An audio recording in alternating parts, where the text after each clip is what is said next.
DNA serves as the primary storage for genetic information, which is transcribed into RNA. This RNA molecule then acts as a messenger, carrying the code to ribosomes, where it is translated into proteins. The proteins in turn are the workhorses of the cell, carrying out a vast array of functions. This entire process is known as central dogma of life.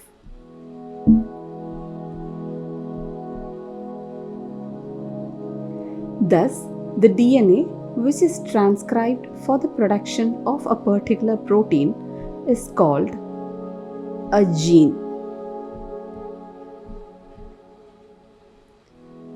There are two types of genes: housekeeping and regulated genes. Housekeeping genes are the ones which are continuously expressing themselves in all the cells of the body. It is because their product is always required. Example, genes for glycolysis. The other genes which are not expressing their effect all the time in all the cells are called regulated genes. The expression of these regulated genes is controlled by specific mechanisms, allowing them to be turned on or off in response to internal or external signals. It is otherwise called gene regulation. It is the mechanism of switching on or switching off of the genes depending upon the requirement of the cells. During the study in bacterial genetics, Jacob and Monod proposed that the genetic material in bacteria has a number of functional units called opera. Each functional unit has a few genes which are regulated and operated simultaneously. An operon consists of minimum 4 types of genes: regulator, promoter, operator, and structural genes.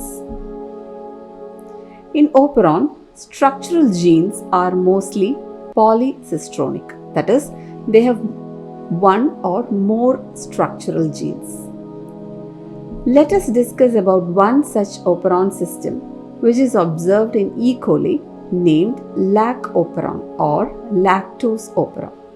It is a regulated operon system in which the structural genes remain switched off unless and until an inducer is present in the medium. The various parts of the Lac Operon are regulator gene or I gene,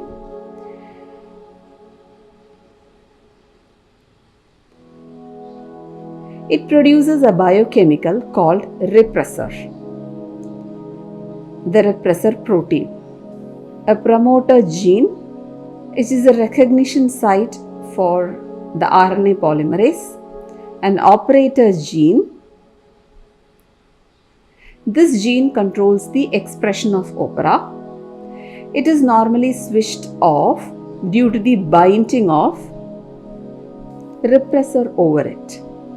However, once the repressor binds to the operator, the DNA polymerase is blocked to further transcribe the structural genes. The structural genes has 3 genes: Z, Y, and A. Gene Z codes for beta-galactosidase. Y gene codes for permease, and A gene codes for transacetylase. Lac Operon requires an inducer, which can be a metabolite hormone or a substrate.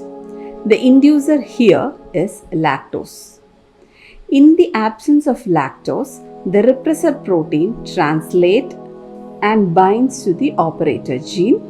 stopping the RNA polymerase to pass from the promoter to the structural gene. Hence, a structural gene is not transcribed or translated. Thus, the overall operon is switched off. When lactose enters the bacterium, it reaches the operator gene and attaches to the repressor. Thus, the repressor becomes inactive so that it detaches from the operator gene. This allows RNA polymerase to pass over the promoter and reach the structural genes for transcription. The structural genes gets transcribed to produce beta-galactosidase, which brings about the hydrolysis of lactose to form glucose and galactose. Permease allows the entry of more lactose into the bacteria, and transacetylase also help in the metabolism of lactose. Thus, the overall operon is switched on.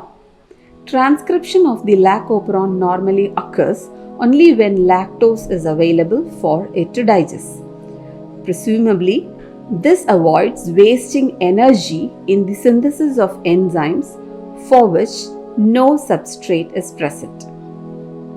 A single mRNA transcript includes all three enzyme coding sequences and it is called polycistronic.